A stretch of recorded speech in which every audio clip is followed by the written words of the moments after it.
Morning time में बरामद किया गया है। रात 2 बजे से सर्च ऑपरेशन शुरू किया गया था खबर मिलने पर।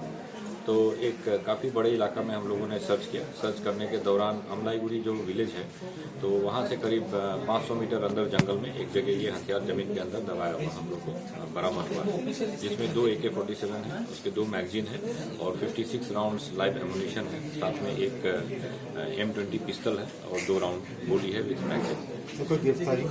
तो अभी तक इसमें कोई गिरफ्तारी नहीं हुई है, क्योंकि ये जंगल में जमीन के अंदर दबाया हुआ मिला है और वो एरिया पहले NDAB के कैडर्स उस एरिया में काफ़ी मतलब उनका विचरण होता था। तो हमें लगता है कि ये NDAB का सामान है, बट अभी इन्वेस्टिगेशन के दौरान पता चलेगा कि पिन पॉइंट हम लोग कर सकते हैं कि किसने रखा है।